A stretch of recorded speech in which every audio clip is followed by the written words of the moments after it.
Bab 2251. Sumber terbuka. Tianxian, apa ini? Fang Yu bertanya dengan sedikit gerakan di dalam hatinya. Ada 3 alam di alam surgawi abadi, harmoni, sumber terbuka, dan pencerahan penuh. Sumber terbuka adalah alam kecil kedua dari alam surgawi abadi. Li Huoyu menjelaskan, menurut pendapat saya, tidak ada seorang pun yang harus memiliki alam ini untuk dapat aura yang mengendalikan dunia. Alam abadi surgawi tingkat kedua, terdengar sangat kuat, kata Fang Yu. Kuat tentu saja kuat. Setelah Anda berkultivasi ke alam keabadian sejati, bahkan keabadian virtual tingkat terendah, mereka tidak berada pada level yang sama dengan sebagian besar lawan yang pernah Anda temui di masa lalu, dan pada dasarnya berbeda, kata Li Huoyu. Semakin sering kamu mengatakan itu, semakin aku ingin bertemu lawan di atas alam keabadian yang sebenarnya. Fang Yu berkata, tapi sejauh ini aku belum pernah bertemu. Apa terburu-buru? Berapa lama kamu sampai di Great Plain? Li Huoyu bertanya secara retoris. Menurutku, datang ke alam Suyuan sebagai perhentian pertamamu di alam besar adalah hasil yang sangat bagus. Yang terkuat adalah yang abadi. Itu bukan dewa. Apakah ada alam yang lebih kuat di atas Tuhan? Fang Yu mengangkat alisnya dan bertanya. Tentu saja ada. Li Huoyu berkata, tapi sejujurnya, saya benar-benar tidak tahu alam apa yang berada di atas alam surgawi abadi. Kali ini benar. Benar-benar, Fang Yu tampak curiga. Benar-benar, jawab Li Huoyu. Fang Yu tidak mengkhawatirkan masalah ini lagi. Lagi pula, dia bahkan belum pernah bertemu Suxian sekarang, apalagi memikirkan tentang keberadaan di atas keabadian surgawi. Setelah datang ke pesawat besar, Fang Yu saat ini hanya memiliki 2 hal yang harus dilakukan. Hal pertama adalah meningkatkan basis budidaya seseorang dan menemukan cara untuk menembus lapisan kedua menara semesta. Hal kedua adalah menemukan seseorang, Lin Batian, Dao Tian, Dao Chen. Termasuk orang itu, pemakan langit, dan bahkan orang tua gila. Kedua hal ini mempunyai prioritas yang sama. Di antaranya, tujuan meningkatkan basis budidaya secara alami adalah untuk menjadi lebih kuat dan menerobos keterbatasan basis budidaya. Dan menemukan seseorang berarti mengetahui serangkaian hal yang terjadi di masa lalu. Kemana perginya Lin Batian? Siapa orang itu? Hubungan seperti apa yang dimiliki Guru Dao Tian dengan orang itu? Pertanyaan-pertanyaan ini harus memiliki jawaban. Sekarang, mulai dari alam Suyuan, 2 hal ini harus dilakukan. Namun dibandingkan dengan 2 pesawat sebelumnya, perbedaan terbesar di alam Void Abyss adalah hampir semua sumber daya dimonopoli oleh 3 aliansi besar. Meskipun belum lama sejak saya datang ke alam Void Abyss, bahkan jika dia datang ke salah satu yang disebut base camp hanya dengan mengandalkan kata-kata yang diucapkan oleh Yuning, dia memasuki apa yang disebut alam spiritual. Situasi tersebut dapat dianggap sebagai pemahaman dasar. Karena situasinya sudah sangat jelas. Energi spiritual terpenting bagi para biksu dipegang teguh oleh 3 aliansi besar.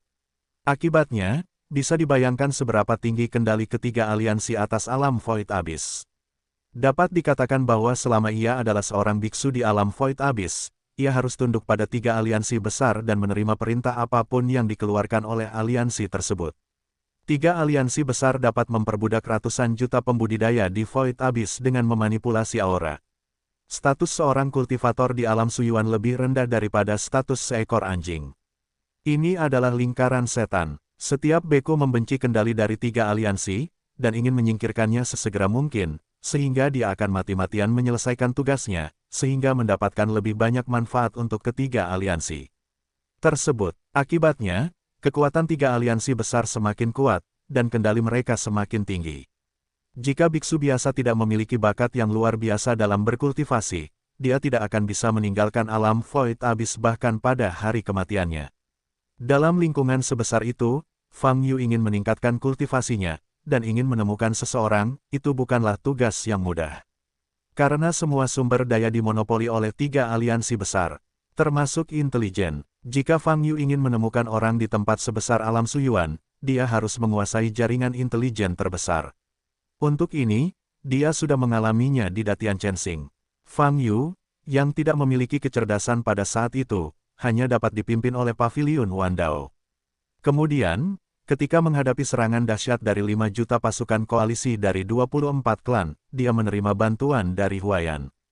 Kemampuan intelijen segera meningkat ke tingkat yang besar. Setelah itu, segala sesuatunya menjadi lebih mudah. Saat ini, hal yang sama juga terjadi. Jika Anda ingin mencari orang di alam Void Abyss, atau mencari berbagai sumber daya, Anda harus mengembangkan kemampuan intelijen terlebih dahulu. Tapi, melakukan hal itu, ditakdirkan untuk menjadi musuh dari 3 aliansi besar. Karena kerangka seluruh alam Suanyuan telah ditetapkan.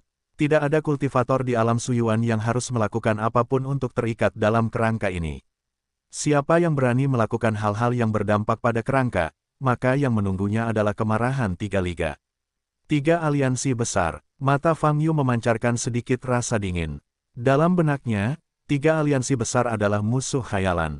Tentu saja, dia hanya akan bergerak maju sesuai tujuannya, dan tidak akan dengan sengaja menjadi musuh dari 3 aliansi besar. Tetapi jika 3 aliansi besar harus menghentikannya, tidak mungkin. Fang Yu berdiri lagi dan melihat sekeliling. Aura di ruangan kecil ini memang terlalu tipis.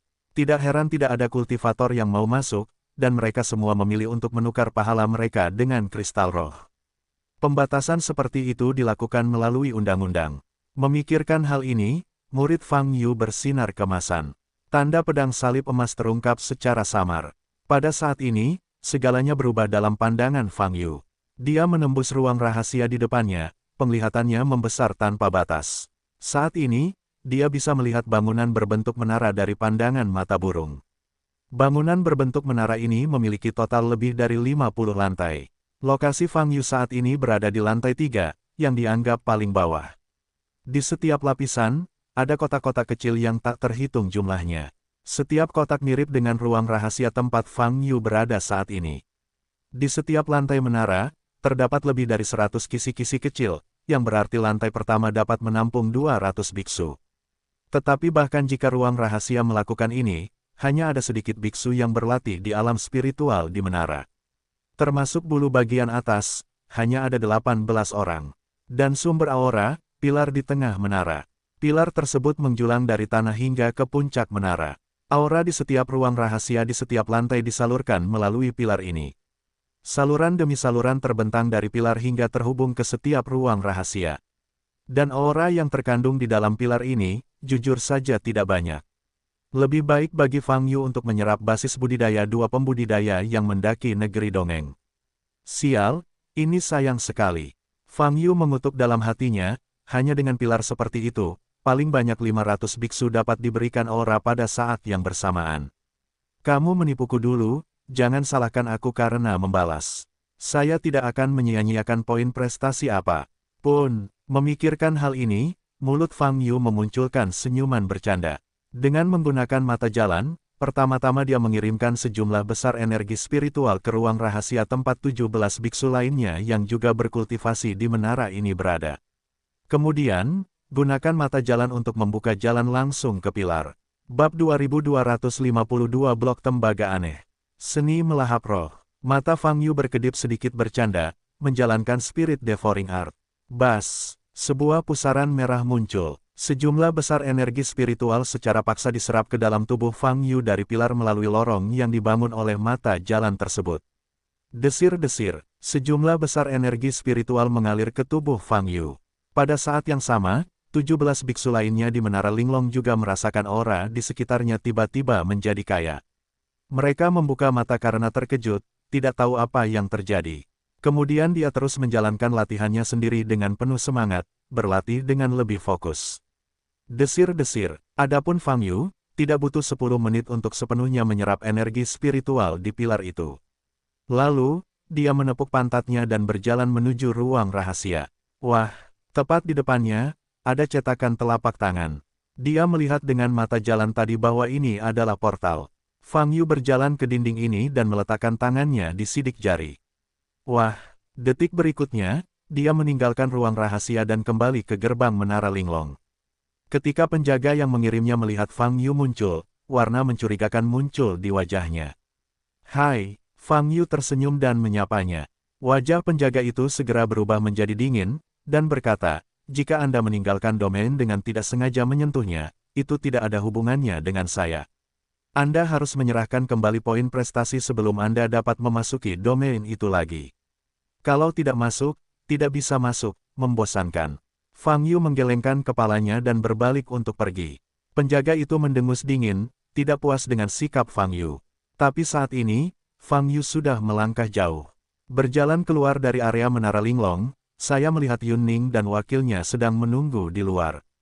Fang Yu melangkah maju. Yun Ning dan wakilnya jelas terkejut saat melihat Fang Yu. Saudara Fang, kenapa kamu keluar begitu cepat? Yun Ning bertanya dengan bingung, ini bahkan belum sampai setengah jam. Membosankan, energi spiritual di dalamnya terlalu tipis.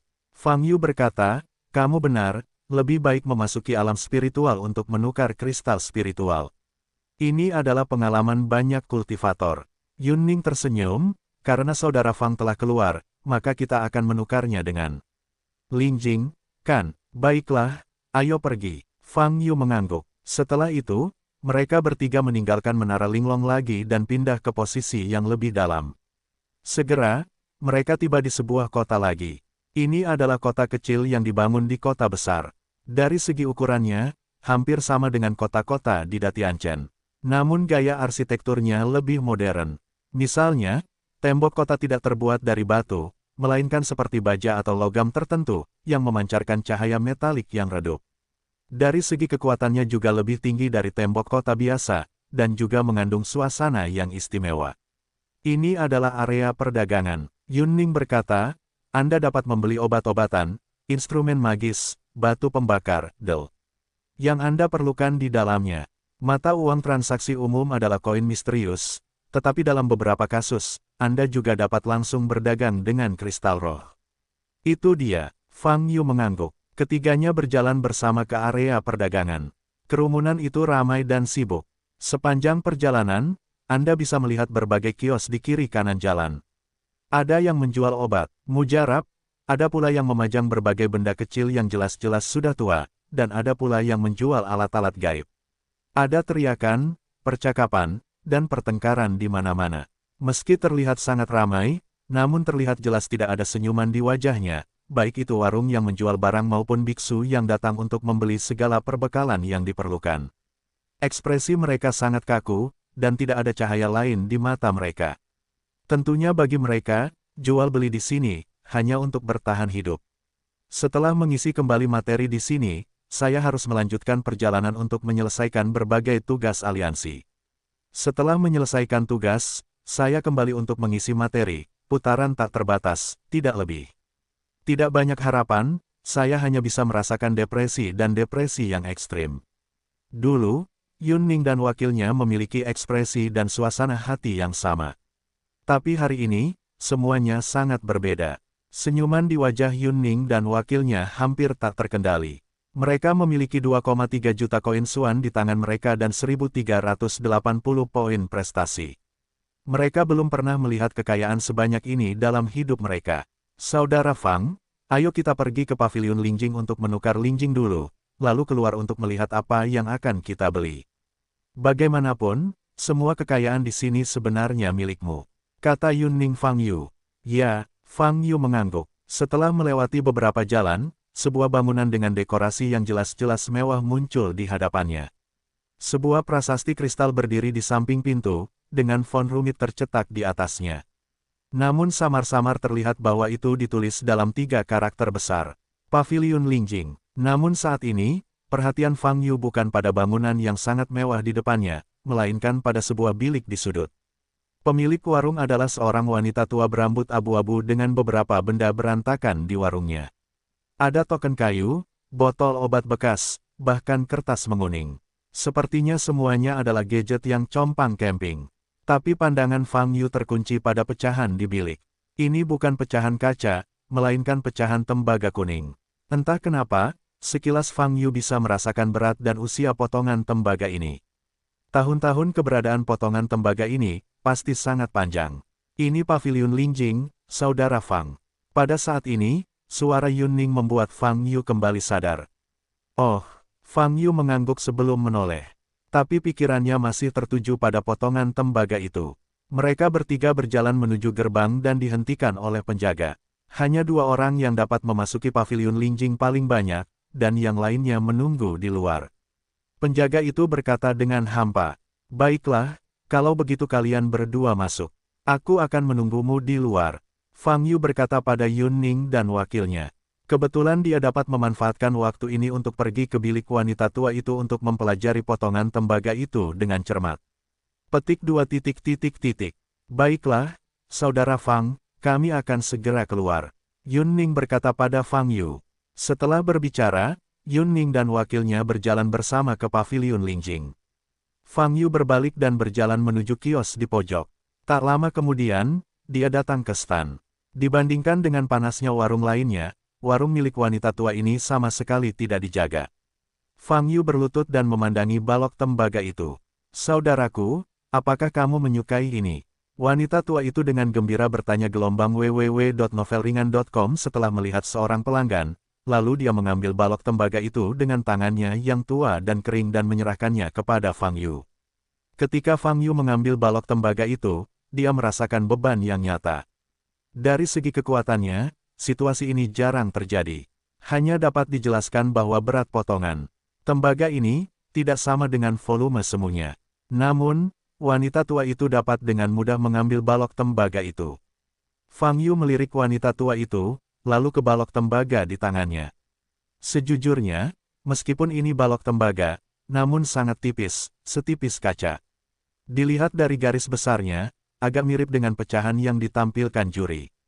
Tapi ini adalah sepotong tembaga, bukan kaca, dan tidak memancarkan warna atau cahaya apapun, hanya terasa berat. Bab 2253 inilah alam Void Abyss.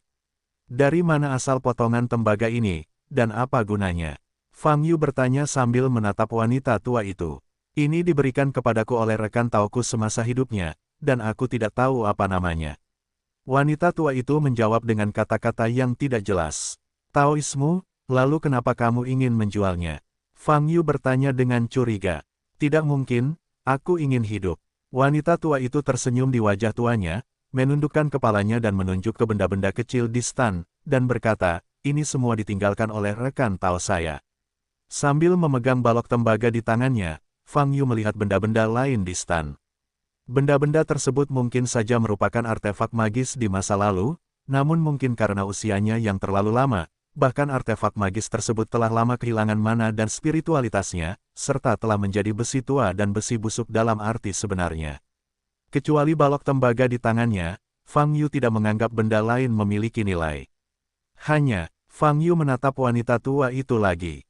Berbeda dengan biksu lain yang dilihatnya di zona perdagangan ini, wajah wanita tua itu selalu penuh senyuman, dan dia tampak bahagia.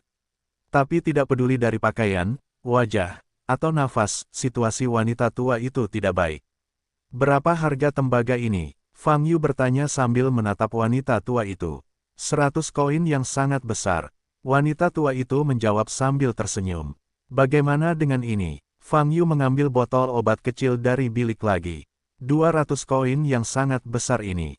Kata wanita tua itu lagi. Bagaimana jika aku menginginkan semua ini? Fang Yu terus bertanya. Semua. Wanita tua itu menundukkan kepalanya dan mulai menghitung rekeningnya dengan serius.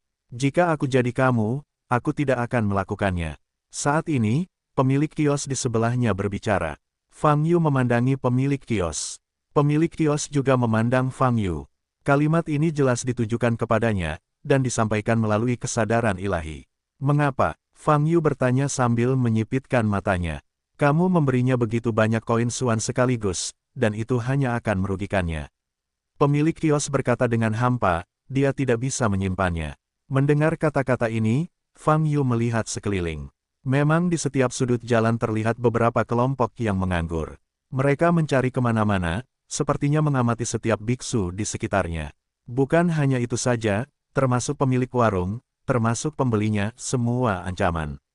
Lanjut pemilik warung, berani melakukannya di zona perdagangan. Fang Yu bertanya dengan mata sedikit bergerak. Area perdagangan ditutup untuk jangka waktu tertentu setiap hari, dan Anda dapat memulainya ketika meninggalkan area perdagangan, jawab penjual tersebut. Jangan biarkan wanita tua itu pergi. Beberapa ribu koin yang sangat besar tidaklah terlalu banyak, kata Fang Yu. Justru karena dia lebih tua maka dia menarik lebih banyak perhatian. Pemilik kios berkata, beberapa ribu koin dalam dianggap sebagai keuntungan besar bagi banyak biksu, karena berurusan dengan seorang wanita tua tidak memerlukan banyak usaha. Mereka hanya merasa beruntung dan malu. Emosi seperti ini tidak mungkin terjadi. Ini adalah alam Suyuan. Mendengar kata-kata ini, Fang Yu memandang pemilik kios. Wajah tuan rumah tenggelam, seperti air, dan matanya dalam. Jelas sekali, dia telah mengalami banyak hal sebelum sampai pada kesimpulan ini. Setelah mendengar kata-kata ini, Fang Yu menatap wanita tua itu lagi.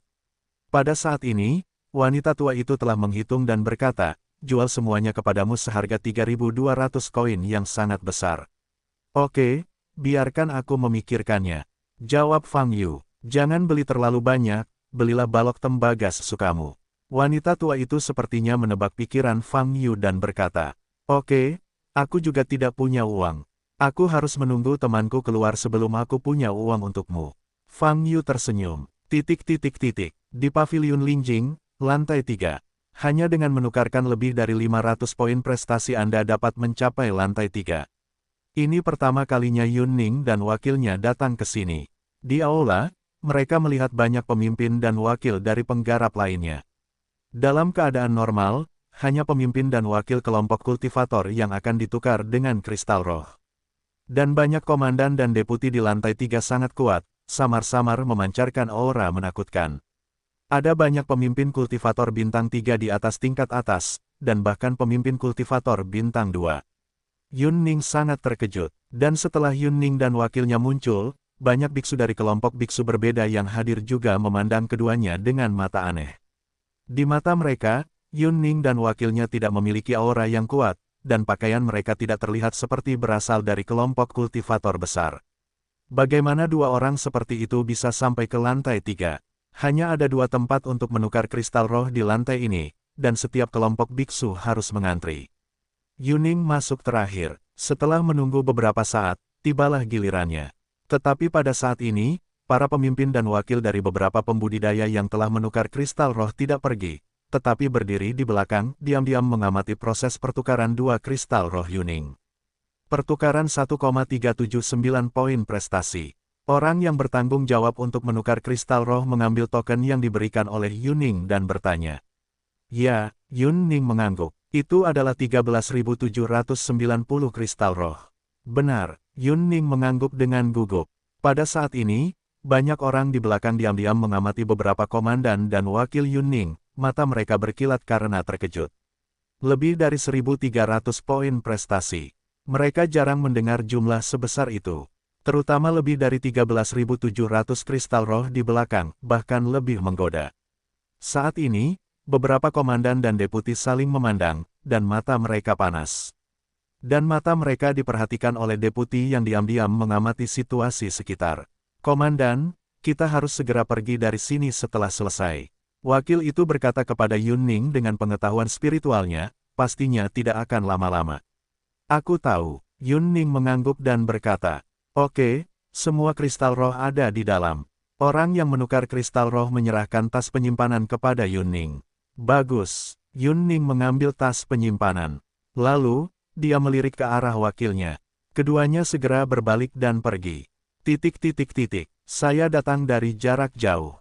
Saya biasa menanam sayuran. Di stan, Fang Yu mengobrol dengan wanita tua itu. Wanita tua itu berbicara tentang rekan tahunnya, dia tidak berhenti ketika mengatakannya, dia mengatakan semua hal kecil dalam hidupnya. Jelas sekali, mustahil bagi siapapun untuk berbicara terlalu lama dengannya sebagai lelaki tua yang kesepian di hari kerja.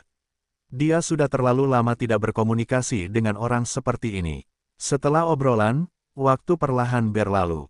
Saya tidak tahu berapa lama, kata Fang Yu kepada wanita tua itu, bangkit dan melihat ke pavilion Lingjing, sedikit mengernyit. Kenapa, kamu tidak keluar begitu lama? Apakah Anda harus antri di dalam? Namun, melihat jumlah orang di lantai pertama pavilion Lingjing, memang mungkin untuk mengantri. Temanmu telah memasuki pavilion Lingjing. Pemilik kios bertanya, iya, sudah hampir 1 jam sejak aku masuk, dan aku belum juga keluar. Fang Yu bertanya, saya harus mengantri di sini juga. 1 jam. Pemilik kios sedikit terkejut, melihat ke arah pavilion Lingjing, dan berkata, umumnya tidak mungkin memakan waktu lama. Fang Yu mengerutkan kening setelah mendengar kata-kata ini.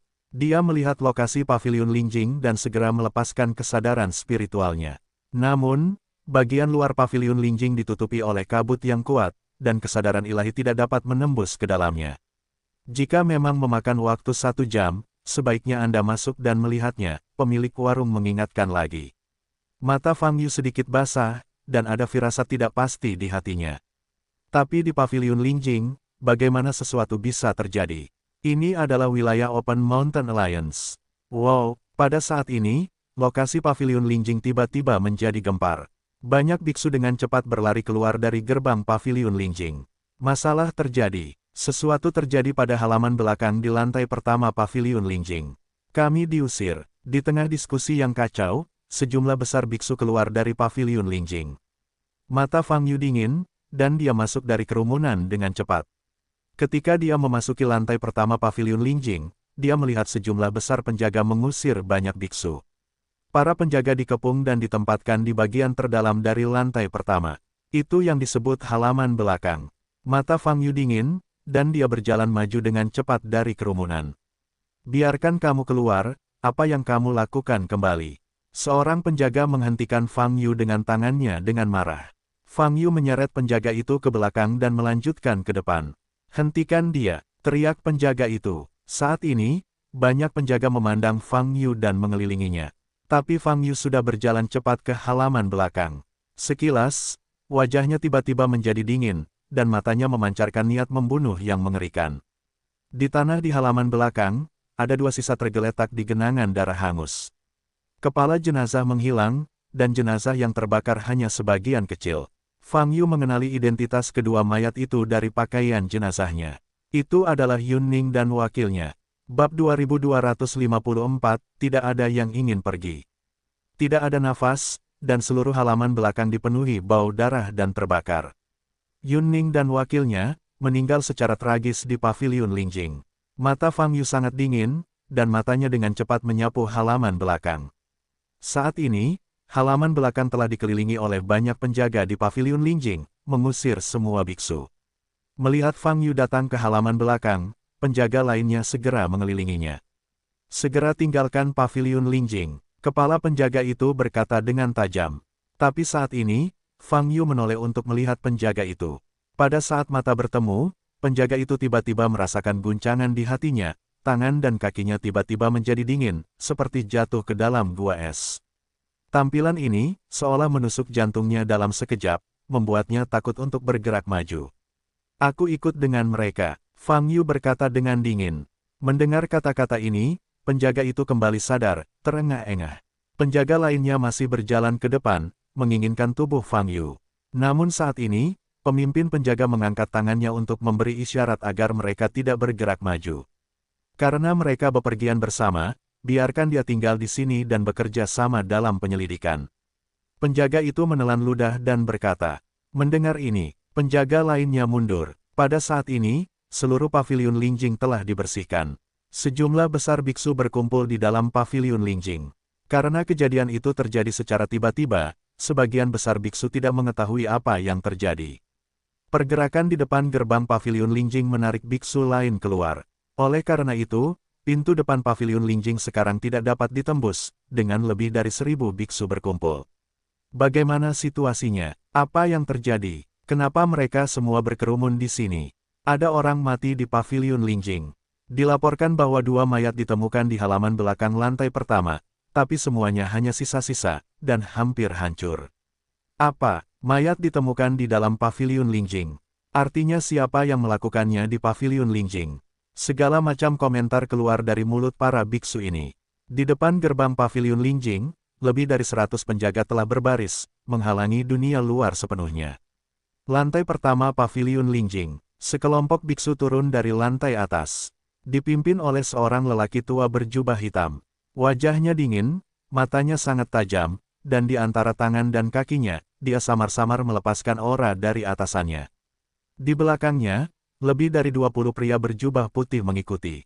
Orang tua itu membawa sekelompok anak buahnya dan berjalan cepat ke halaman belakang.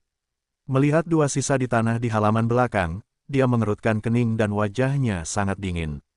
Kapan ditemukan? Orang tua itu menoleh dan bertanya kepada kapten penjaga di lantai pertama. Laporkan kepada Lord Deacon bahwa kedua mayat ini ditemukan 2/4 yang lalu. Kata kapten penjaga, harus ada pengawasan di lantai pertama. Orang tua yang dipanggil Diaken itu berkata dengan suara yang dalam.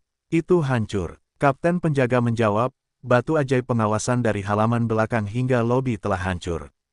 Kehancuran, kenapa kamu tidak menemukannya? Diakon itu bertanya, mengerutkan kening lebih erat. Lawan tidak menggunakan cara konvensional untuk menghancurkannya, tetapi menggunakan beberapa metode untuk membuat batu ajaib pengintai menjadi tidak valid. Jawab kapten penjaga. Diakon melihat kedua sisa di halaman belakang, berpikir sejenak, lalu melihat ke kapten penjaga, dan bertanya, tidak ada yang ditemukan. Menurut petugas di lantai 3, kedua almarhum baru saja menukar lebih dari 10.000 keping kristal spiritual, dan kemungkinan besar mereka akan menjadi sasaran untuk ini.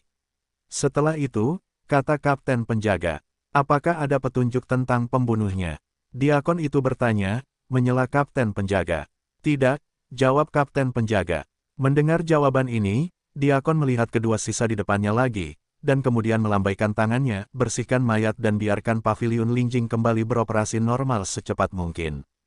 Diakon saya, bagaimana Anda menjelaskannya? Tanya kapten penjaga. Itu hanya kecelakaan, tidak perlu dijelaskan. Diakon itu berkata dengan dingin. Setelah berbicara, dia berbalik dan pergi. Jadi begitulah caramu melakukan sesuatu. Pada saat ini, tiba-tiba terdengar suara tiba-tiba di dekatnya. Kalimat ini menyebabkan Diaken berhenti, dan semua mata di lantai pertama terfokus pada sebuah sosok. Pembicaranya adalah Fang Yu. Diakon itu berbalik dan memandang Fang Yu. Ada cahaya sedingin es di mata burung suram itu. Namun, saat ini, mata Fang Yu bahkan lebih dingin. Diakon saya, dia bilang dia adalah rekan dari 2 orang yang meninggal. Kapten penjaga segera melangkah maju dan menjelaskan. Apakah Anda memiliki pendapat? Tanya Diaken sambil menatap Fang Yu. Kalimat ini penuh dengan ancaman. Ditambah dengan aura Diaken yang kuat, mudah membuat orang merasa takut dan tidak berani bicara lebih banyak. Tidak bisakah? Aku tetap punya pendapat. Mereka datang sebagai ganti kristal roh, tapi mereka mati di paviliun kristal roh. Sejumlah besar koin dalam dan kristal roh yang baru saja ditukar di tubuh mereka semuanya menghilang. Ini jelas, kata Fang Yu. Ini tidak penting. Diakon itu menyela Fang Yu dan berkata dengan hampa, mereka sudah mati, dan pembunuhnya tidak meninggalkan petunjuk apapun. Inilah hasilnya. Mata Fang Yu dingin, dan dia berkata, jika tidak ada petunjuk, itulah hasilnya. Lalu siapa yang akan memikul tanggung jawab atas pembunuhan mereka di paviliun Lingjing? Lakukan sendiri. Diakon berkata dengan dingin, dia meninggal karena lebih dari 10.000 kristal roh. Itu hanya menunjukkan bahwa dia terlalu lemah. Paviliun kristal roh kami tidak pernah menjamin keamanan internal yang mutlak, juga tidak memberikan jaminan keamanan kepada biksu manapun. Bahkan tidak memeriksanya. Fang Yu bertanya lagi. Saya bilang, tidak ada petunjuk, inilah hasilnya. Diakon itu berkata dengan dingin, ini adalah alam suyuan. Wajar jika seseorang mati. Kami tidak akan membuang waktu untuk hal ini. Saat ini, banyak penjaga yang hadir, serta orang-orang di belakang Diaken, sudah menunjukkan penampilan yang buruk. Menurut pendapat mereka, tidak ada yang bisa mempertanyakan Diaken Paviliun Lingjing dengan cara ini. Bagaimanapun, Lord Deacon adalah yang kedua setelah Master Pavilion. Kamu bisa mengambil sisa-sisa rekanmu. Sedangkan untuk mencari pembunuhnya, kamu bisa menemukannya sendiri. Seperti yang dikatakan Diaken, dia berbalik untuk pergi dan mengabaikan Fang Yu. Bawahan di belakangnya juga memberi peringatan pada Fang Yu, lalu berbalik dan pergi. Ledakan. Pada saat ini, nafas mengerikan muncul dari belakang dan segera menyelimuti seluruh paviliun Lingjing, serta semua biksu di pinggiran. Semua orang yang hadir, termasuk banyak pembudidaya yang berkerumun di luar paviliun Lingjing, dapat merasakan tekanan yang jelas dan nafas yang mengerikan. Merasakan ledakan nafas ini, ekspresi banyak biksu di dalam dan di luar paviliun Lingjing menjadi sangat terkejut. Siapa yang ingin melakukannya di paviliun Lingjing? Siapa yang berani melakukannya di paviliun Lingjing? Di lantai pertama paviliun Lingjing, tubuh Diaken yang baru saja berbalik berhenti di tempatnya lagi dan berbalik untuk melihat ke arah Fang Yu. Aku tidak bilang kamu boleh pergi. Fang Yu berkata dengan ekspresi kosong dan cahaya dingin di matanya, biarkan aku menemukan pembunuhnya sendiri, lalu, aku akan mulai mencari sekarang. Dan semua orang yang hadir, termasuk Anda Paviliun Lingjing. Menurut saya, semuanya mencurigakan. Sampai kecurigaan itu hilang, tak seorang pun boleh pergi. Bab 2255 dengan cara yang sama. Mendengar kata-kata ini, wajah banyak penjaga yang hadir berubah. Terutama banyak pria berpakaian putih di belakang Diaken, serta pegawai asli Paviliun Lingjing, semuanya memandang Fang Yu dengan mata cemberut. Kamu pikir kamu ini siapa? Kamu memenuhi syarat untuk menyelidiki seluruh Paviliun Lingjing kami. Seorang pria berpakaian putih di samping Diaken sangat marah dan berjalan menuju Fang Yu. Saat dia berjalan menuju Fang Yu, aura kuat meledak dari tubuhnya. Basis budidaya puncak pelarian. Diakon, saya secara khusus menjelaskan kepada Anda bahwa Anda masih harus mengambil 1 inci pun. Anda benar-benar menganggap nyawa beberapa dari Anda para biksu sangat berharga. Saya beritahu Anda bahkan bukan seorang kentut. Karena Anda sangat tidak adil terhadap teman-teman Anda, maka aku akan menurunkanmu bersama, biarkan kamu bersatu kembali. Bawahan berpakaian putih ini dengan cepat mendatangi tubuh Fang Yu, mengangkat tangan kanannya, dan pedang panjang terkondensasi di tangannya. Matanya dingin, tanpa berkata apa-apa, dia langsung mengayunkan pedangnya dan menebas leher Fang Yu. Tanpa bergerak, Fang Yu mengangkat telapak tangan kirinya. Bilahnya menebas langsung ke telapak tangan Fang Yu. Ambillah dengan tangan kosong. Dengan suara yang tajam, telapak tangan Fang Yu bahkan tidak menunjukkan bekas luka. Bawahan itu membuka matanya lebar-lebar dan berusaha keras untuk menarik kembali pedangnya. Tetapi pada saat ini, Direktur Fang Yu tiba-tiba menariknya dengan keras. Bawahan ini kehilangan berat badannya dan jatuh ke tangan Fang Yu. Fang Yu tiba-tiba mengulurkan telapak tangan kanannya lagi dan membanting kepala pria itu. Ledakan, kepala pria ini menghantam tanah bersama yang lain, dan suara teredam pun terdengar. Teriaknya, tapi ini baru permulaan. Fang Yu mengangkat kakinya lagi dan tiba-tiba menginjak bagian belakang kepala pria ini. Pada saat ini, banyak pria berpakaian putih yang berdiri di belakang Diaken melepaskan energi sihir bersama-sama, mencoba menghentikan perilaku Fang Yu. Bum bum bum, berbagai tekanan menyerang Fang Yu, berusaha menghentikan jatuhnya kaki Fang Yu. Ledakan. Namun, kekuatan Fang Yu menghancurkan energi sihir yang dilepaskan oleh para biksu ini, dan dengan paksa menginjaknya. Terjadi ledakan dan darah berceceran. Seluruh kepala dan leher pria ini patah hingga ke dasar tanah, dan sisa tubuhnya terangkat dengan anggota badan yang kaku di tanah. Adegan ini mengejutkan. Pada saat yang sama, semua biksu di lantai pertama terkejut dan mundur selangkah, melepaskan aura dasar kultivasi mereka satu demi satu. Waspada, waspada, teriak kapten penjaga itu. Dan banyak biksu berpakaian putih di belakang Diaken juga bergerak maju, wajah mereka dingin, dan mata mereka penuh dengan niat membunuh. Sejumlah besar penjaga berdatangan dari luar. Saat ini, wajah banyak biksu yang mendengar gerakan di luar berubah. Pada saat ini, mereka memutuskan bahwa sesuatu telah terjadi pada Paviliun Lingjing. Dan sesuatu yang besar terjadi. Beberapa biksu berani melakukan sesuatu di Paviliun Lingjing. Ini adalah base camp dan pusat zona perdagangan. Siapa yang berani? Ini sepenuhnya merupakan tindakan mencari kematian. Paviliun Lingjing dikelilingi oleh lapisan penjaga. Dengan mayat di bawah kaki Fang Yu sebagai pusatnya, tanah halus dan terang di sekelilingnya berlumuran banyak darah. Saya harap Anda tidak menyesali apa yang telah Anda lakukan saat ini. Diakon itu menatap Fang Yu dengan tatapan muram, dan berkata, "Orang tua, menurutku kamu sangat mencurigakan." Fang Yu mencibir, "Aku yang pertama. Aku ingin menyelidikimu. Kalahkan pencuri ini, pancung kepalanya di depan umum, dan gantung kepalanya di depan gerbang Paviliun Lingjing selama sebulan." Diakon itu berkata dengan dingin. Ya, di belakangnya, banyak biksu berbaju putih menjawab bersamaan. Boom, boom, boom. Saat ini, napas mereka meledak.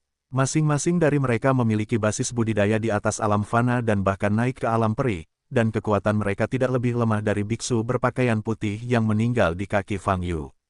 Para penjaga di tempat kejadian juga bergerak dan bergerak menuju Fang Yu. Boom, sejumlah besar napas dilepaskan, semua berkumpul ke arah Fang Yu dan menekan. Memanggil, tetapi pada saat ini, Fang Yu menendang kakinya dan tiba-tiba berangkat. Sosoknya berubah menjadi kilat, dan dia berinisiatif untuk berkedip di depan sekelompok biksu berbaju putih. Melihat Fang Yu muncul di depan mereka, ekspresi kedua biksu berpakaian putih berubah drastis dan mereka hendak pergi. Tampar, tampar, tapi saat ini, telapak tangan Fang Yu keluar, seolah hanya bayangan yang tersisa di udara. Dengan dua suara yang tajam, kepala kedua biksu berpakaian putih itu berputar 360 derajat, dan tulang leher mereka hancur. Saat ini, tubuh mereka menjadi kaku, dan 7 lubang mereka berdarah. Namun, ini bukanlah akhir. Fang Yu menekan kedua telapak tangannya ke dada mereka, mengeluarkan kekuatan sihir yang menakutkan. Boom, boom, kedua tubuh itu meledak pada saat bersamaan, dan daging serta darah berceceran. Set, set, set. Pada saat kedua biksu berjubah putih ini meninggal, Fang Yu sudah mendatangi biksu berjubah putih di belakang. Ledakan, hancurkan tubuh satu orang dengan satu pukulan, dan tampar dua biksu berpakaian putih ke dalam saus daging dengan satu telapak tangan. Sosok Fang Yu berubah menjadi cahaya keemasan, bersinar di tengah kerumunan. Boom, dan para penjaga yang datang terpesona oleh telapak tangan Fang Yu. Bang Long, dan setengah dari lantai pertama paviliun Lingjing tersapu oleh telapak tangan Fang Yu. Seluruh paviliun Lingjing adalah mahakarya cahaya, dan sedang runtuh. Jika penghalang eksternal tidak dipertahankan, seluruh paviliun Lingjing akan runtuh. Ah! Di dalam paviliun Lingjing, teriakan terdengar. Namun tak lama kemudian, semua jeritan dan raungan berhenti tiba-tiba. Di paviliun Lingjing, hanya darah yang tersisa di tanah. Fang Yu muncul di depan Diaken. Pada saat ini, lelaki tua itu memandang Fang Yu, matanya melebar, dan dia bahkan tidak berani bernapas. Karena telapak tangan kanan Fang Yu sudah menempel di kepalanya. Kamu. Diakon itu bergidik, tidak bisa berkata-kata. Kamu yang meminta ini, aku hanya menggunakan metodemu untuk menghadapimu. Fang Yu berkata dengan dingin. Kamu tidak ingin pergi dari sini. Diakon itu mengertakkan gigi dan berkata dengan marah. Ledakan. Fang Yu tiba-tiba mengangkat kaki kirinya dan memukul perut Diaken itu dengan lututnya. Engah. Diakon itu menyemprotkan seteguk darah, dan seluruh tubuhnya jatuh puluhan meter dan jatuh di depan gerbang paviliun Lingjing. Melihat Diaken berguling-guling di tanah, banyak biksu di pinggiran yang tercengang, mata mereka terbuka lebar. Mereka dapat mengenali Diaken paviliun Lingjing dari pakaiannya. Tapi sekarang, wajah Diaken itu berlumuran darah, dan dia dipukuli dari paviliun kristal roh. Pada akhirnya apa yang terjadi? Siapa yang sombong? Sangat kuat lagi. Ini adalah paviliun Lingjing. Tapi bagian dalam paviliun Lingjing telah dibombardir setengahnya.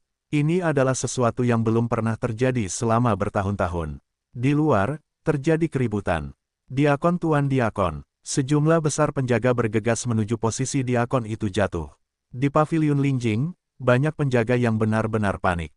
Mereka memandang Fang Yu dengan ketakutan di seluruh wajah mereka. Mereka tidak pernah membayangkan bahwa kekuatan orang ini begitu menakutkan. Kali ini, aku memukul pelat besi. Kami membutuhkan dukungan. Kami membutuhkan sebagian besar elit untuk mendukung.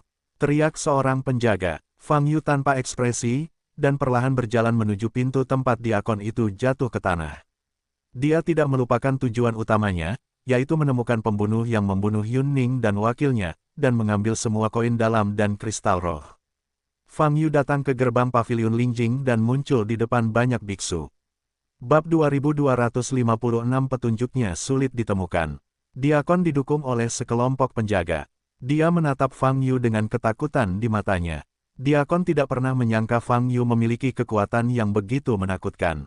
Terlebih lagi, berani membunuh orang di paviliun Lingjing.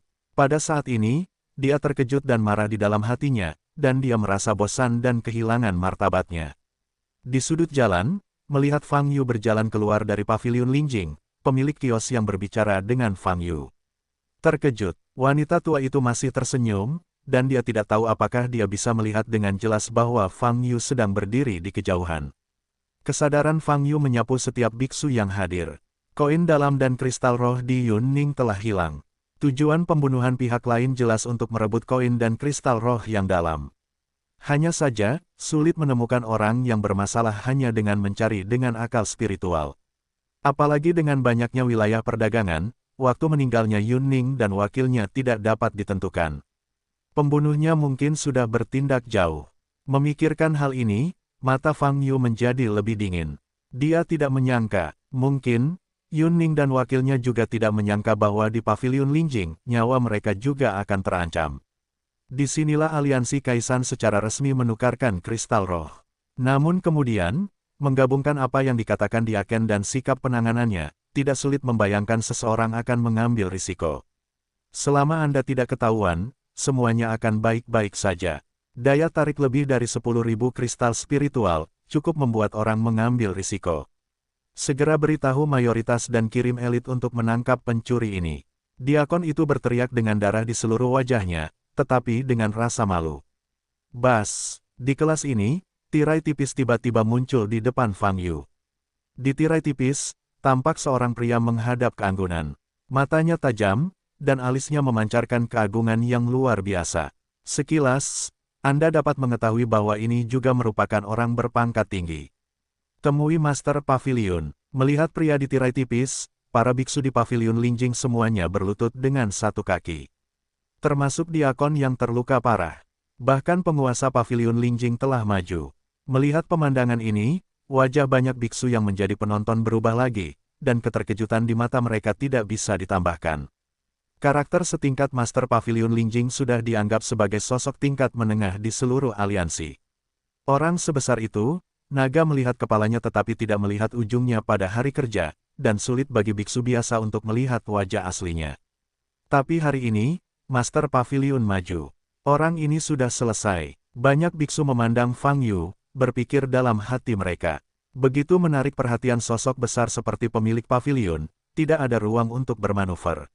Saya adalah penguasa Paviliun Lingjing, Yuan Tao.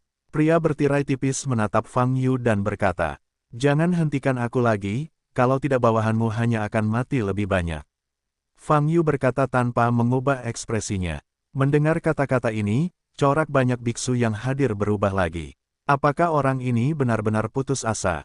Ini adalah penguasa Paviliun Lingjing, dia berani berbicara dengan nada seperti ini.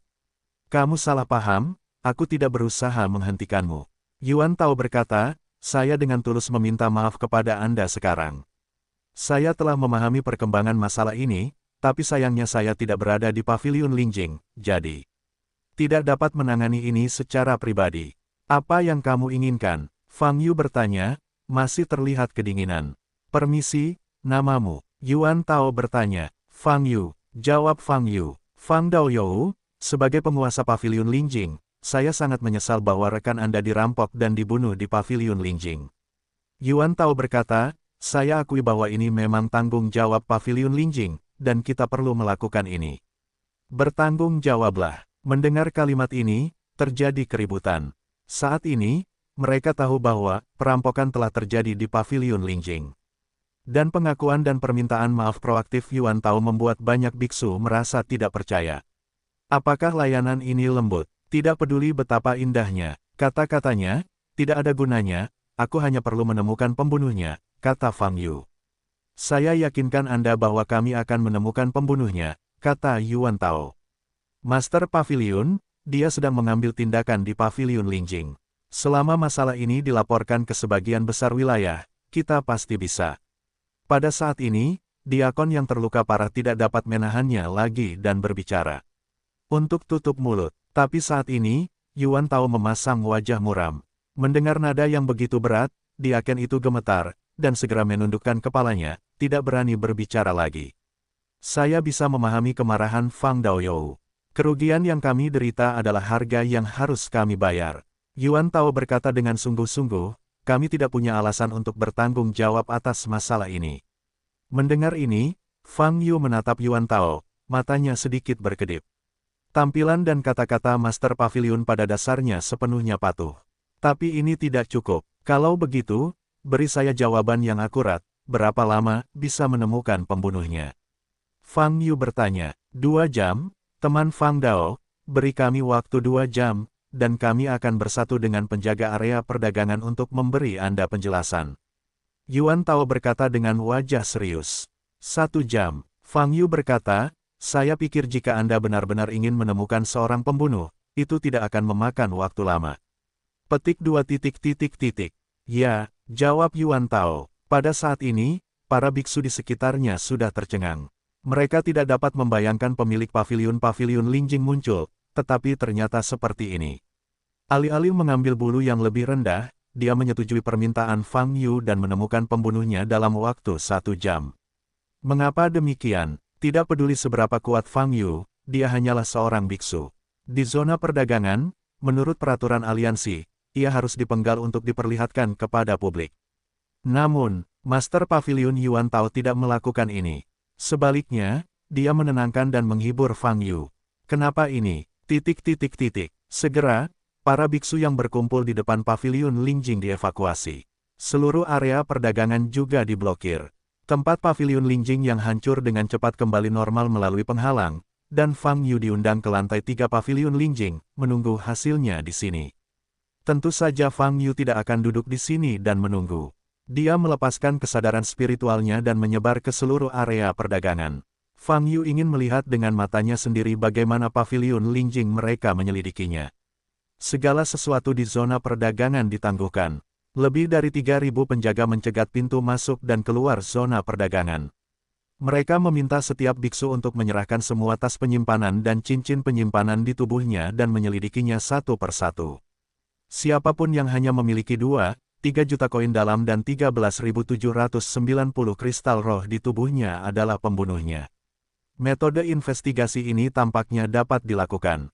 Namun nyatanya masih banyak celah. Setelah lawan mengambil koin dalam dan kristal roh, dimungkinkan untuk mengambil koin dalam dan kristal roh terlebih dahulu dan mendistribusikannya. Selain itu, ada kemungkinan lain. Pihak lain telah meninggalkan area perdagangan dengan memanfaatkan kekacauan tersebut. Dengan cara ini, bagaimana menemukan pembunuhnya? Mata Fang Yu dingin, dia kembali ke lantai pertama dan menemukan sisa-sisa Yun Ning dan wakilnya. Dari titik sisa ini, tidak mungkin untuk memastikan waktu kematian. Satu-satunya hal yang bisa kita ketahui adalah itu belum lama mati. Tapi 10 menit saja sudah cukup untuk mengeluarkan si pembunuh dari area perdagangan. Sekelompok anjing ini, Fang Yu melihat sisa-sisa Yun Ning dan wakilnya, dan berdiri lagi, matanya sangat dingin. Di sebuah ruangan di bidang bintang lain, wajah Yuan Tao dingin, melihat tirai tipis di depannya. Orang yang muncul di tirai tipis adalah diakon yang terluka parah oleh Fang Yu. Siapa yang melakukan ini? Kenapa tidak ada petunjuk? Yuan Tao bertanya dengan suara dingin. Tuanku, sebenarnya ada petunjuknya. Diakon itu mengertakkan gigi dan berkata, batu ajaib pemantau di paviliun Lingjing tidak gagal. Bab 2257. Mendengar ini, Yuan Tao mengerutkan kening lebih erat, menatap Diakon dengan mata dingin, dan bertanya, karena batu ajaib pengintai tidak gagal, mengapa menyembunyikannya? Jika pembunuhnya tertangkap, tidak akan terjadi apa-apa nanti. Diakon itu mengangkat kepalanya dan membuka mulutnya, tetapi tidak berkata apa-apa. Melihat dia ragu-ragu dan berhenti, Yuan Tao memarahi, saya memerintahkan Anda untuk segera mengatakan yang sebenarnya. Tubuh Diakon itu terguncang, jelas terkejut. Setelah itu, dia membuka mulutnya dan berkata, orang yang membunuh kedua kultivator tersebut, adalah kelompok kultivator bintang 3 teratas, pemimpin dan wakil dari kelompok ke-12 Xianchen. Resimen ke-12 Xianchen. Mata Yuan Tao berkedip, wajahnya masih muram. Persaudaraan Xianchen memiliki momentum yang sangat tinggi di base camp ke-9 mereka. Ini bukan hanya sekelompok biksu, tetapi aliansi kecil yang terdiri dari 22 biksu. Di antara 22 pembudidaya, kecuali 4 pembudidaya baru yang masih bintang 4, 18 pembudidaya lainnya semuanya bintang 3. Di antara mereka, kelompok biksu pertama Xianchen telah mencapai tahap kelompok biksu super bintang 2. Kelompok pembudidaya super bintang 2, dimanapun ditempatkan, dianggap sebagai eksistensi tingkat atas. Namun di bawahnya masih ada 21 penggarap yang menguasai. Kekuatan seperti itu tidak bisa dikatakan lemah. Justru karena itulah kelompok persaudaraan Xianchen menjadi sangat terkenal di base camp ke-9, dan tidak ada yang mengetahuinya. Sebelum mereka memulai tangan mereka menemukan saya secara khusus dan meminta saya untuk membuka satu mata dan menutup satu mata. Diakon itu menundukkan kepalanya dan berkata, saya pikir keduanya adalah komandan dan wakil dari bintang 4 biasa, klaster. Sekarang, jadi kamu menuruti saja, Yuan Tao bertanya dengan nada dingin. Diakon tidak berani memandang Yuan Tao, dan menjawab, ya. Mendengar jawaban ini, Yuan Tao menyipitkan matanya, menatap Diaken dengan amarah di matanya, dan bertanya, berapa banyak manfaat yang Anda peroleh dari mereka? Tidak, tidak, tuanku, saya tidak menerima manfaatnya sama sekali. Diakon itu mengangkat kepalanya dan dengan cepat menyangkal, saya tidak takut dengan para biksu Xianchen itu sendiri, tetapi, dikatakan bahwa pemimpin biksu pertama Xianchen ada bersama kita. Orang dewasa tertentu di divisi ke-9 memiliki hubungan dekat, jadi, kupikir lebih banyak lebih buruk daripada lebih sedikit. Meskipun keduanya hanya komandan dan wakil resimen ke-12 Xianchen, jika aku menolak, sulit untuk mencegah mereka membenci. Bajingan, Yuan Tao berteriak dan berkata, kami bertindak sesuai aturan, mengapa kami harus takut pada kelompok biksu? Kami juga tidak berpartisipasi langsung dalam masalah ini, seolah-olah kami tidak melihat, Diakon itu menjelaskan dengan gugup. Kamu telah membantu menyembunyikan kejahatan itu. Yuan Tao menyela penjelasan Diaken, dan berkata dengan dingin, jika kejadian ini terungkap, itu akan menjadi pukulan telak bagi reputasi paviliun Lingjing kita. Anda harus tahu, base camp ke-9 bukan satu-satunya bagi kami. Diakon itu mengangkat kepalanya untuk melihat ke arah Yuan Tao, dan mengumpulkan keberanian untuk bertanya, Tuanku, jadi saya rasa saya tidak akan melakukannya, saya tidak akan berhenti, saya hanya meminta sebagian besar tembakan dan membunuh Fang Yu. Dengan cara ini, $100, dan kemudian jangan khawatir, saya benar-benar tidak mengerti mengapa Anda ingin. Petik 2. Tolong lakukan sebagian besar. Apakah menurut Anda kejadian ini tidak cukup besar? Yuan Tao berkata dengan wajah dingin, menurutmu mengapa aku memutuskan untuk menyelesaikan masalah? Siapapun boleh merampok dan membunuh, tapi itu tidak boleh terjadi di area perdagangan, apalagi di paviliun Lingjing. Kamu tidak mengerti ini, bagaimana kamu bisa menjadi Diaken? Jika masalah ini dilaporkan kepada sebagian besar dari mereka, ya, mereka mungkin akan membuang Fang Yu, tapi bagaimana dengan kita? Juga tidak mungkin untuk lolos dari hukuman. Jika bahkan paviliun Lingjing tidak dapat menjamin keselamatan, siapa yang berani menukarnya dengan Lingjing di masa depan? Yuan Tao menjadi semakin marah saat dia berbicara, matanya menjadi merah, dan napasnya menjadi pendek. Dia jarang sekali marah, tapi kali ini, hal itu benar-benar tidak dapat ditoleransi. Bawahannya yang paling terpercaya membuat kesalahan tingkat rendah, hampir memberinya keranjang besar. Hal ini membuatnya sulit untuk tenang. Ada 15 zona perdagangan di base camp ke-9. Paviliun Lingjing yang dia pimpin hanyalah salah satunya. Paviliun Lingjing, sebagai mekanisme penerbitan Lingjing, sangat penting untuk stabilitas. Terjadinya hal seperti itu saat ini dianggap sebagai skandal besar bagi paviliun Lingjing manapun. Jika masalah terus berlanjut, posisi Yuan Tao tidak akan terjamin. Ini juga alasan mengapa dia memutuskan untuk merahasiakannya. Masalah ini tidak bisa terus bergejolak, dan harus dibatasi pada area perdagangan. Tetapi Diaken, saat ini, seluruh tubuhnya sudah gemetar. Pada awalnya, dia tidak menganggap ini sebagai peristiwa besar sama sekali, dan komandan serta wakil resimen ke-12 Xianchen juga mengatakan bahwa mereka akan membersihkan mayat tersebut. Akibatnya jenazah tidak dibersihkan sehingga menyisakan bagian yang pendek. Bau gosong bercampur bau darah meresap ke halaman belakang, dan dengan cepat menarik perhatian orang. Namun bahkan pada titik ini, hal itu bukanlah masalah besar. Hal ini dapat dijelaskan dengan berbagai alasan. Namun, saya bertemu Fang Yu. Diakon tidak pernah membayangkan bahwa pemimpin dan wakil dari dua biksu biasa bintang 4 akan memiliki rekan yang kuat seperti Fang Yu. Tapi kenyataannya, dia seharusnya sudah menebak, bagaimana biksu kelompok bintang 4 biasa bisa mendapatkan begitu banyak poin prestasi untuk ditukar dengan kristal roh. Bagaimanapun, jika dipikir-pikir lagi, semuanya salah. Langkah salah, langkah salah. Tapi sekarang, mendengar kata-kata marah Yuan Tao, hanya penyesalan di hatinya. Dia tahu bahwa meskipun insiden ini dapat ditangani dengan baik, dia pada akhirnya akan dihukum berat. Master Pavilion, apa yang kamu lakukan sekarang? Diakon itu menjadi pucat, memandang Yuan Tao dan bertanya. Yuan Tao menarik napas dalam-dalam, merenung sejenak, dan berkata, gunakan cara tertentu untuk menyerahkan pembunuh yang sebenarnya.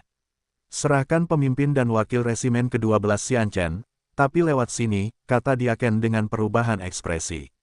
Orang mati tidak dapat berbicara. Dengan temperamen Fang Yu, mereka pasti akan dibunuh. Yuan Tao berkata dengan sungguh-sungguh, dengan cara ini, keluhan antara Biksu Xianchen dan Fang Yu tidak ada hubungannya dengan kita. Ming, aku mengerti, diakon itu menundukkan kepalanya dan menjawab. Setelah Fang Yu memeriksa sisa tubuh di lantai pertama, dia melepaskan kesadaran spiritualnya dan mengamati setiap sudut paviliun Lingjing.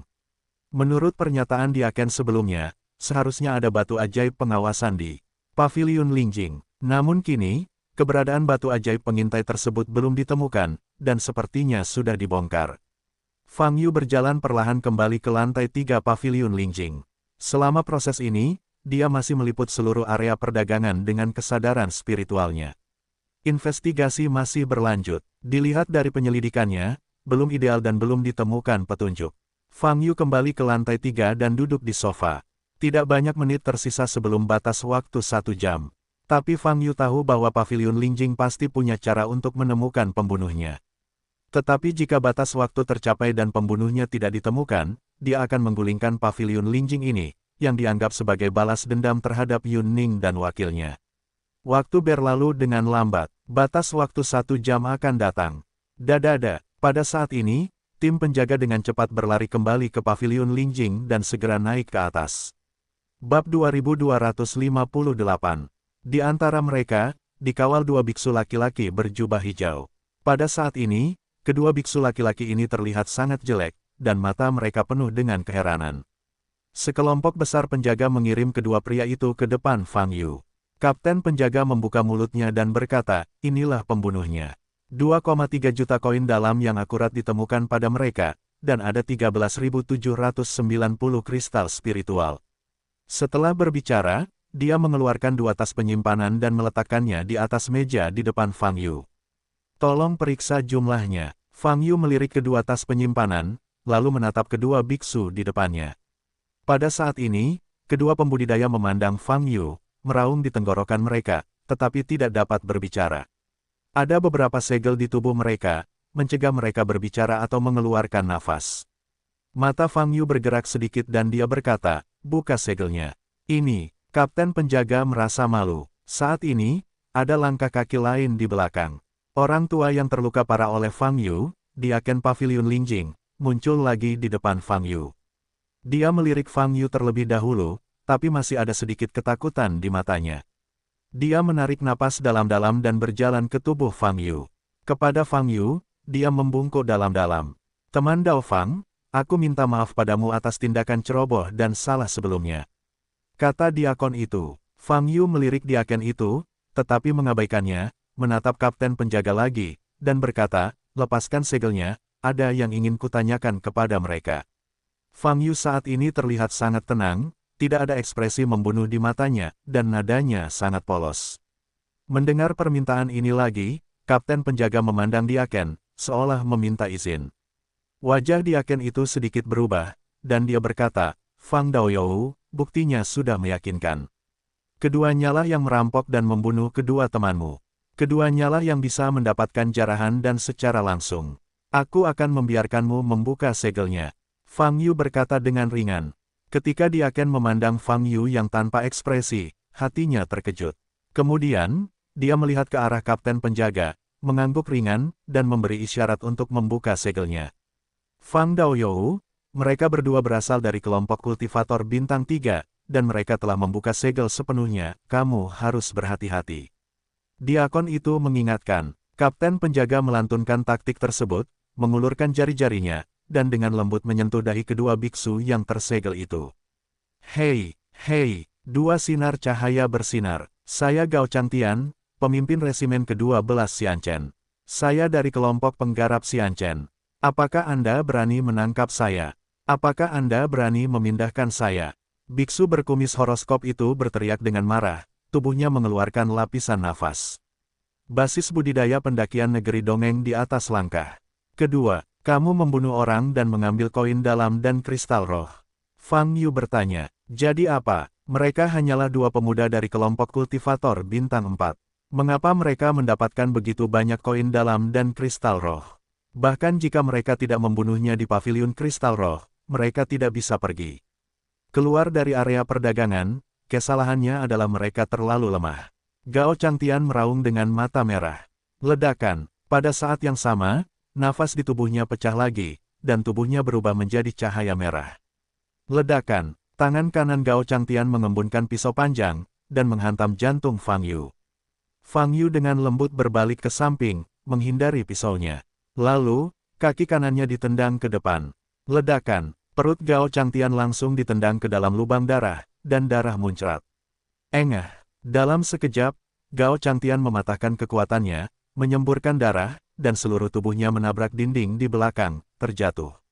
Komandan, Komandan. Melihat pemandangan ini, wakil di sebelahnya tampak ketakutan. Hanya ada ketakutan yang tak ada habisnya di mata Fang Yu. Saya hanya menanyakan satu pertanyaan tentang ini. Apakah Paviliun Lingjing mengetahui dan membantu Anda meliputnya? Mata Fang Yu berkedip, menatap wakilnya, dan bertanya dengan suara dingin. Begitu pertanyaan ini diajukan, diakon di sebelahnya menggelengkan hatinya, wajahnya berubah, dan rambutnya berdiri. Deputi yang menatap mata Fang Yu secara frontal juga ketakutan saat ini. Dia tidak ingin berakhir dengan Gao Changtian. Oleh karena itu, tanpa sadar sang deputi memandang diaken itu. Karena mereka memang melihat diaken sebelum mereka melakukannya, dan berharap diaken tidak ikut campur dalam masalah ini, dan menutup satu mata. Fang Yu mengikuti garis pandang wakilnya dan memandang diaken. Fang Daoyou, saya tidak tahu tentang ini. Mereka hanya ingin memanfaatkan Anda untuk berkonflik dengan Paviliun Lingjing kami. Tolong jangan percaya, diakon itu segera membalas. Orang ini tahu, kan? Fang Yu masih mengabaikan diaken itu dan bertanya lagi. Deputi memperhatikan niat membunuh di mata Fang Yu, di mana dia berani berbohong, dan menjawab berulang kali, ya, sebelum kita melakukannya, beritahu dia berjanji kepada kita. Kamu bicara omong kosong. Diakon itu menatap wakilnya, menunjuk tangan kanannya. Memanggil, nafas tajam keluar dari lengan bajunya, menusuk kepala deputi dalam sekejap, hanya menyisakan lubang darah. Ledakan, detik berikutnya, seluruh kepalanya pecah. Bahkan tubuhnya pun terkorosi dan cepat meleleh. Wakil resimen ke-12 Xian Chen, mati mendadak di tempat. Fang Yu tidak menghentikan rangkaian proses ini, karena dia sudah mendapatkan jawaban yang dia inginkan. Adapun wakil ini, bahkan jika diakon tidak melakukan apapun, dia akan membunuhnya. Diakon itu terengah-engah, memandang Fang Yu, dan berkata, Fang Daoyou, saya benar-benar tidak tahu tentang ini. Bas, pada saat ini, tirai tipis muncul di samping diaken. Orang di tirai tipis adalah Master Paviliun Yuan Tao. Fang Daoyou, pembunuhnya telah ditemukan untukmu, kamu, kata Yuan Tao. Saya baru saja mengetahui berita dari mereka tentang ini. Diakon Anda di Paviliun Lingjing mengetahuinya. Fang Yu berkata sambil tersenyum. Mendengar ini, mata Yuan Tao di tirai tipis menjadi sedikit dingin. Fang Daoyou, apa rencanamu? Yuan Tao bertanya perlahan. Oh, karena kamu tidak membantu menjelaskan, sepertinya kamu juga tahu kalau bawahanmu terlibat dalam masalah ini. Fang Yu sedikit mengangkat alisnya dan berkata, apa yang ingin kamu lakukan? Yuan Tao bertanya lagi tanpa menjawab pertanyaan ini. Pada saat ini, diakon di sebelahnya pucat dan gemetar. Ketika dia melakukan ini, dia adalah kaki tangan dan harus membayar harga yang pantas diterimanya, kata Fang Yuhan.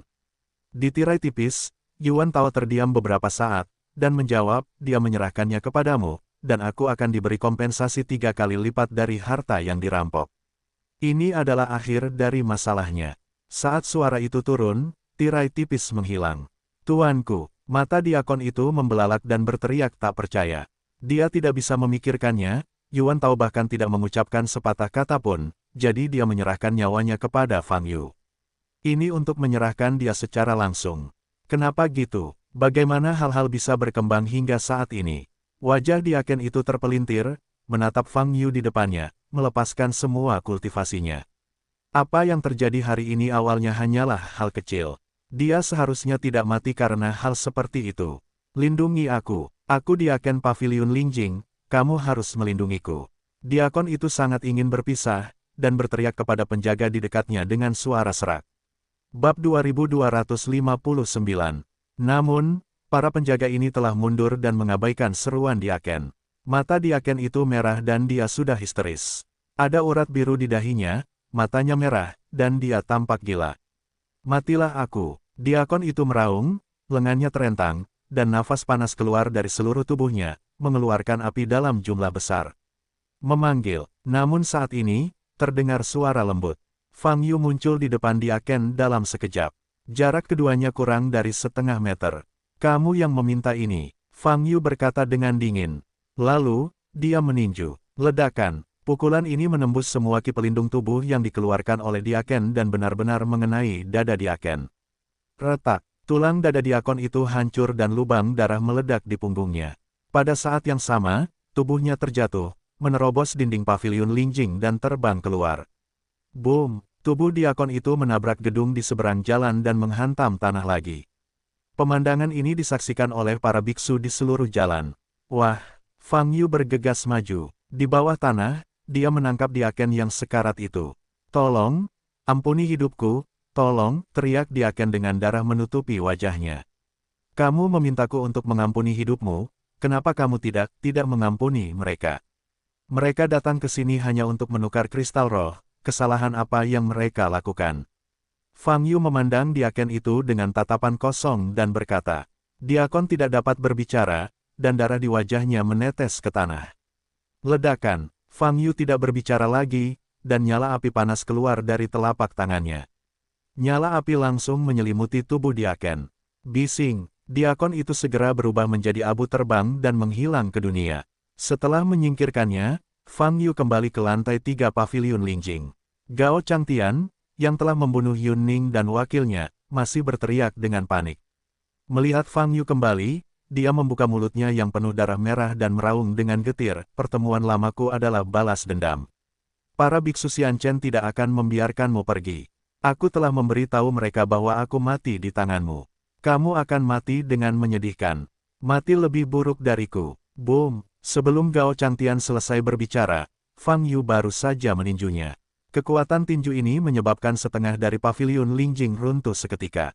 Adapun tubuh daging dan darah Gao Changtian, secara alami hancur dalam sekejap. Setelah melenyapkan Gao Changtian, Fang Yu menoleh untuk melihat sekelompok penjaga yang berdiri di samping sambil menggigil.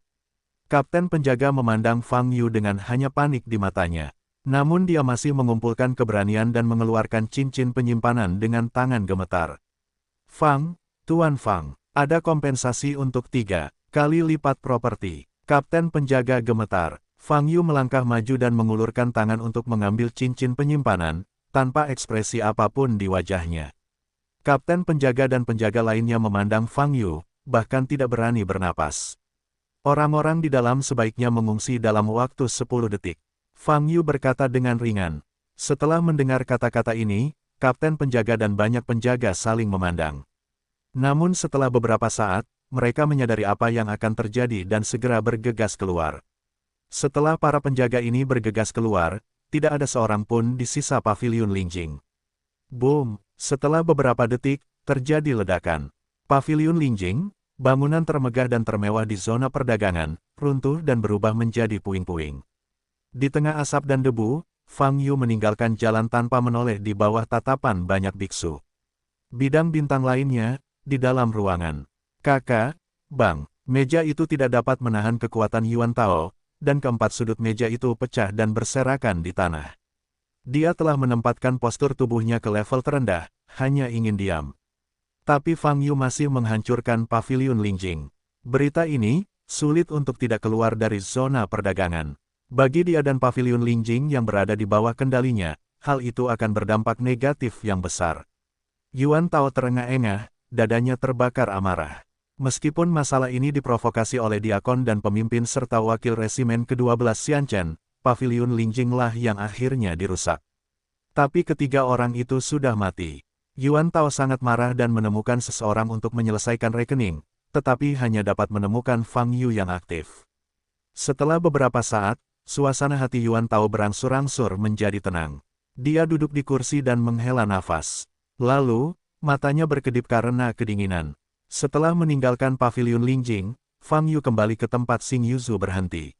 Dia menemukan Xing Yuzu dari kelompok biksu terpencil dan kembali ke sana. Saat ini, anggota kelompok budidaya jarak jauh masih beristirahat, namun wajah mereka penuh senyuman. Tentunya mereka semua menunggu pemimpin dan wakilnya kembali dan memberi mereka hadiah untuk perjalanan ini. Ketika mereka melihat hanya Fang Yu yang kembali, para biksu terkejut. Petik 2. Di mana komandan dan wakilnya?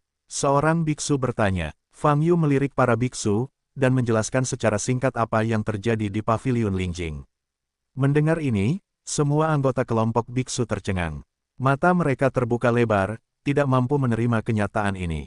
Sebagai anggota kelompok pembudidaya, ketika melakukan berbagai tugas dan berburu serta membunuh berbagai makhluk asing, mereka telah lama siap mental untuk menarik kematian kapan saja. Tidak peduli siapa itu, kematian mungkin saja terjadi. Tapi, bagaimana Anda bisa mati di zona perdagangan base camp aliansi? Menurut mereka, ini adalah tempat teraman di seluruh alam Void Abyss. Bagaimana ini bisa terjadi? Bagaimana ini bisa terjadi?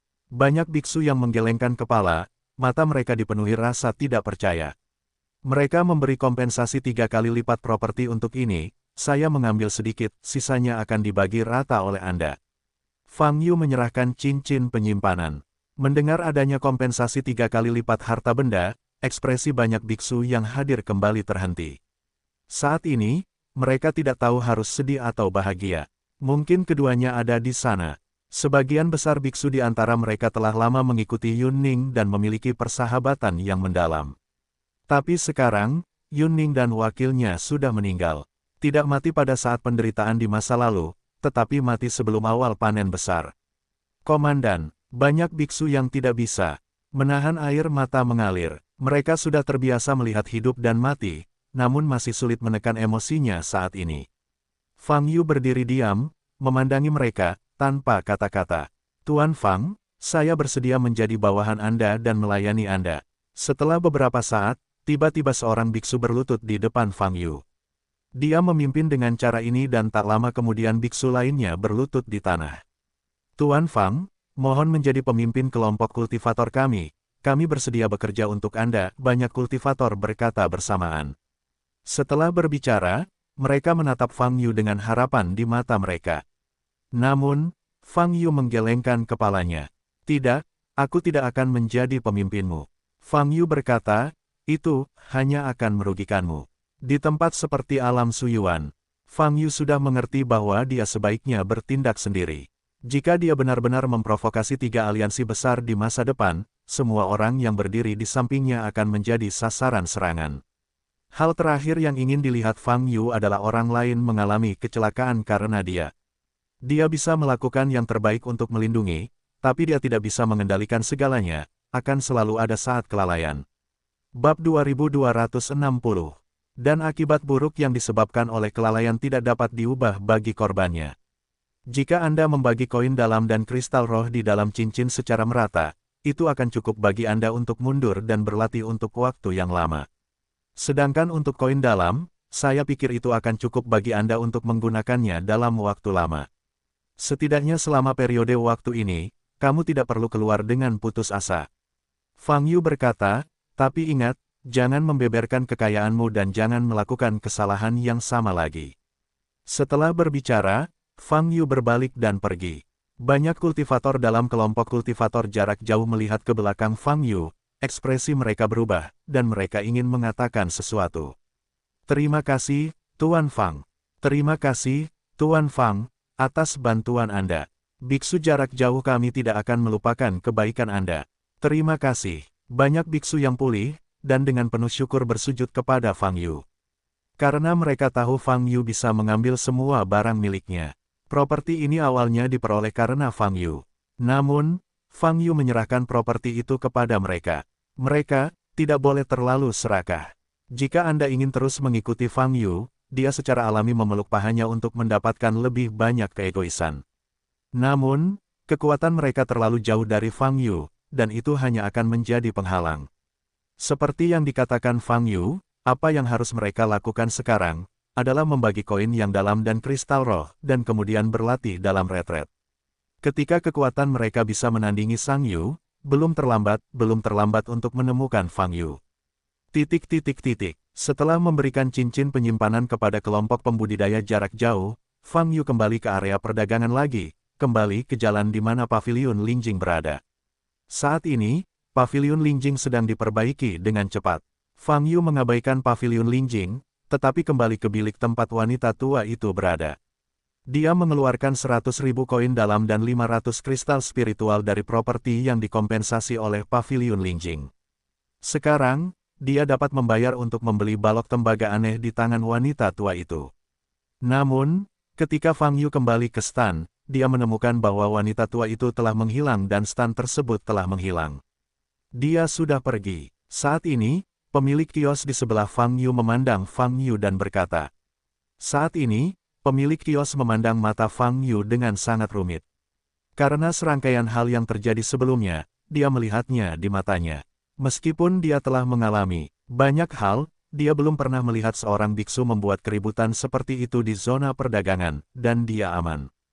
Tetapi dia meninggalkan balok tembaga yang kamu inginkan, kata pemilik warung lagi. Oh, di mana? Fang Yu langsung bertanya. Di sini. Pemilik kios melangkah ke samping, memperlihatkan balok tembaga di belakangnya. Fang Yu memandangi bongkahan tembaga itu, matanya bergerak sedikit, dan berkata, bagaimana cara saya membayarnya? Dia bilang untuk memberikannya padamu, tidak ada uang. Kata pemilik kios, memandangi balok tembaga di tanah, mengerutkan kening, benda ini agak aneh, lagi pula aku tidak bisa mengambilnya, wanita tua itu malah bisa dengan mudah mengambilnya. Fang Yu mengambil selangkah ke depan dan mengambil balok tembaga itu. Benar saja, dia masih bisa merasakan bebannya.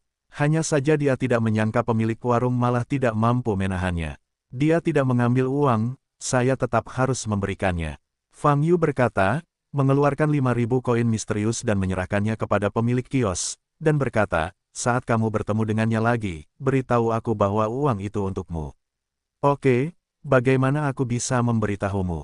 Pemilik kios bertanya. Fang Yu mengeluarkan jimat dari cincin penyimpanan, yang berisi tanda yang telah dia tetapkan. Robek saja Fudi ini, kata Fang Yu. Bagus. Pemilik kios mengangguk dan menjawab. Fang Yu mengambil balok tembaga itu dan meninggalkan area perdagangan lagi. Dikatakan bahwa itu adalah sepotong tembaga, tetapi sebenarnya itu adalah sepotong tembaga, tetapi memang agak tebal. Dan bentuknya tidak beraturan, seolah-olah hanya sebagian dari suatu benda besar. Tapi dari sudut pandang nafas, ini sangat lengkap. Selain itu, Fang Yu terkejut karena pemilik kios tidak mampu membeli potongan tembaga itu. Hal ini menunjukkan bahwa balok tembaga memang memiliki bobot yang besar. Sehingga di tangan Fang Yu, potongan tembaga itu terasa agak berat. Dan nampaknya wanita tua yang masih muda itu dapat dengan mudah mengambil balok tembaga itu. Apakah potongan tembaga ini mengenali tuannya? Fang Yu mempelajari balok tembaga itu dengan hati-hati dan membuka mata jalan itu. Dalam penglihatan dadawai, ada energi sihir yang aneh dan kacau di dalam balok tembaga. Warnanya tembus cahaya, dan interiornya terjalin dan bergelombang secara nirkabel. Tampaknya itu dalam keadaan tersegel. Namun, tidak ada cara untuk memastikan bahwa kelompok hukum ini dapat disegel oleh kekuatan apapun. Karena tidak ada kelainan di luar energi sihir. Pada saat yang sama, tembaga ini juga ilegal dan tidak mengakui pemiliknya. Aneh, Fang Yu mengerutkan kening dan menggaruk dahinya. Balok tembaga memancarkan suasana yang agak kuno.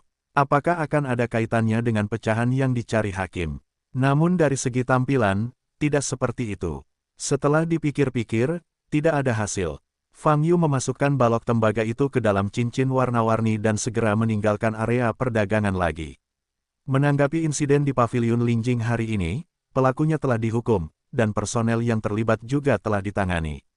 Untuk meminta maaf, Master Paviliun secara khusus memberi kompensasi kepada Fang Yu, rekan dari dua orang yang meninggal, 3 kali lipat properti, total 6,9 juta yuan, mata uang. Tidak lama setelah Fang Yu pergi, sebuah siaran tiba-tiba terdengar di area perdagangan, bergema di seluruh area perdagangan. Isinya sepertinya menjelaskan apa yang terjadi di paviliun Lingjing. Namun disebutkan kompensasi 3 kali lipat dan jumlah pastinya. Adapun gambar virtual Fang Yu, juga muncul di dinding berbagai jalan di area perdagangan. 3 kali lipat kekayaannya, hampir 7 juta koin dalam dan lebih dari 40.000 kristal spiritual, ya Tuhan, bagaimana dia bisa membayarnya begitu banyak? Orang ini adalah berkah tersembunyi. Kompensasi ini terlalu besar. Banyak biksu di area perdagangan mulai berbicara dengan kaget. Banyak biksu di antara mereka menoleh untuk melihat bayangan virtual bulu di atas dinding, mata mereka bersinar merah padam. Jumlah yang begitu besar sulit untuk tidak membuat orang iri. Bidang bintang lainnya, di dalam ruangan. Karena apa yang terjadi akan tersebar, lebih baik kita membuka masalah ini secara langsung dan mengakhiri rumor tersebut. Yuan Tao duduk di kursi sambil mencibir, ngomong-ngomong, seret juga Fang Yu ke dalam air. Dengan jumlah yang begitu besar, pembacaan UU cukup untuk menarik banyak orang yang putus asa, dan kemarahan para biksu Xian Chen juga akan terkonsentrasi padanya. Mengenai reputasi Paviliun Lingjing, karena kompensasi yang besar, tidak hanya tidak akan terkena dampak negatif, tetapi juga akan menjadi lebih keras. Paviliun Master Yuan benar-benar perhitungan yang bagus, tidak hanya untuk membersihkan reputasi Paviliun Lingjing kita, tetapi juga untuk membalas dendam pada Fang Yu. Ini benar-benar membunuh dua burung dengan satu batu. Seorang wanita dengan rok tule berdiri di samping Yuan Tao dan berkata, seperti yang diharapkan dari Master Paviliun. Mari kita berhenti di sini, aku tidak peduli apa yang akan terjadi setelahnya. Yuan Tao tersenyum penuh kemenangan dan berkata, tapi menurutku hidup Fang Yu tidak akan pernah lebih baik. Paviliun Master Yuan, kita bisa bertaruh berapa lama dia bisa hidup. Wanita itu berkedip dan berkata, ya, Yuan Tao memandang wanita itu dan tersenyum. Saya yakin dia tidak bisa hidup selama 3 bulan. 3 bulan? Itu terlalu lama, aku yakin dia tidak akan hidup selama setengah bulan. Wanita itu tersenyum lembut dan berkata,